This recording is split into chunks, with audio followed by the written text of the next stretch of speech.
Hey guys, Brisk here. Welcome to a brand new section of the Yahoo Finance Analysis Series. Today we're going to be going over every single miscellaneous function that we didn't go over in the previous 3 videos, and let's jump right into it. So, searching for a ticker, let's get Apple over here. In this video, we'll be going over the summary screen, conversations, historical data, profile, the analysis section, holders, and sustainability. Go into a whole new section of options in another video to follow. Looking at your summary section, you can see all of your different tabs over here consolidated in one area. On the left hand side of your screen, you can see the statistics of the certain stock that you're looking at, including but not limited to your previous close, open, bid, and ask. You can even see your volume and average volume during a certain time frame. You can even see your market cap, beta, which is the volatility index of how your equity moves compared to the general market. You can see your price to equity, earnings per share, and all these different things that you can even find in your statistics section over here. If we scroll down, you can see your fair value and related research according to the equity in question, in this instance Apple. In order to actually see whether or not the company is undervalued or overvalued, you're going to have to actually subscribe for Yahoo Finance Pro.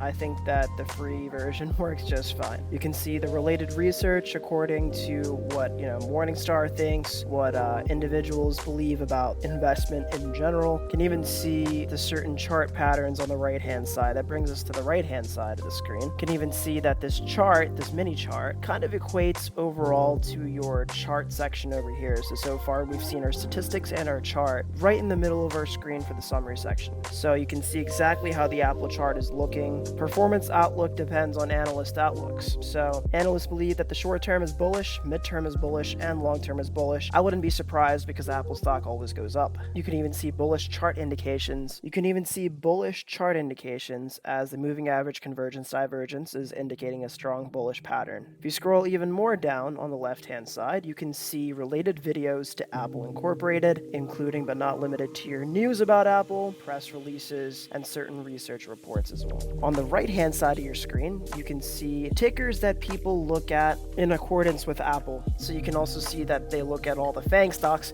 like Amazon, Tesla, Facebook, Google, and Netflix. You can see their environmental, social, and governance risk score. You can even see its earning estimates on the right-hand side as well, how the consensus estimate was compared with how it actually did. You can see whether or not Apple has beat estimates on a quarterly basis. The July 28th earnings are still yet to come. Also on the right-hand side, you can see the annual revenue and earnings. You can even break it down on a quarterly basis to see exactly how the company is doing in the short term and the long term. If you scroll a little bit more down, you can see all of the stuff included up in your analysis section at the bottom over here. A nice little consolidated information chart on how analysts believe Apple is going to perform, whether or not it's a strong buy, all the way up to a sell. As you can see, many analysts believe it's either a strong buy or a buy. Some people believe it's a hold, thus giving it the recommendation rating of a 2, which is a buy. You can see the current price of Apple, which is $145.11. The average price target based on 39 analysts believe that Apple's price target is $159.34, which is a $24.23 increase. So essentially, the analyst price targets give you a nice indication of how individuals believe that Apple is going to be in a couple of years, maybe a couple of months. Also on the right-hand side, you can see upgrades and downgrades. That's essentially a nice perspective of your holders tab. Over here, you can see what institutions believe about Apple Incorporated, what these large institutional investors believe that Apple consists of, whether it's overweight, underweight, neutral to sell, whether they've downgraded it, whether they've upgraded it, whether they've maintained their positions, or what they're doing with it to help supplement their own stock trading research, right? So if you look on the right-hand side, you can even see some specifics about the company profile. That's all your historical data and profile section. As you can tell, the Apple versus sector section, I like watching this because it shifts every single day. If you see whether or not a company's focused more on dividends, sustainability, it kind of reminds me of like the 2K7 shooting chart. It's like, what are they focusing on? Are they focusing on the insider sentiment, earnings, and dividends? So you can see Apple really focuses on innovation, hiring, and earnings, with their limited focus on sustainability and insider insider sentiment. They really don't focus on dividends now, but you'll see as the years progress that they'll focus more on dividends, probably around the same on innovation, less on hiring because they already have what they need, more on sustainability to remain viable in the environment, probably a little bit more on insider sentiment. That's essentially all there is about the summary tab. Let's go a little bit more in depth about these blue tabs over here. If you see the conversation section, I really like this section because it gives you the nice public opinion of how Apple or whatever equity you're trying to find is doing. I would take whatever these people are saying with a grain of salt, but that doesn't necessarily mean that it's not important, right? It definitely is important because it gives you a nice understanding of what individuals believe a certain equity is doing. Now, you can also look at the historical data section. I'm going to emphasize this time in and time out. You can actually see the statistics about what the open price was, high, low, and close price was, as well as the adjusted close, if there was any adjustment at all to be made. You can even see the volume, the trading volume on any given day. What I would look at this and be like, okay, wait, Apple had 108 million transactions in a given day, whether it was a buy or whether it was a sell. What the heck happened to Apple on June 18, 2021? I guarantee you it was some event that happened or some unveiling. So essentially I would go about my research and figure out exactly what happened on that day or any other trading day and see what happened. You can even see your dividends issued on any given day and move on forward throughout your entire historical data section. You can also go to your profile section and figure out exactly where Apple's located.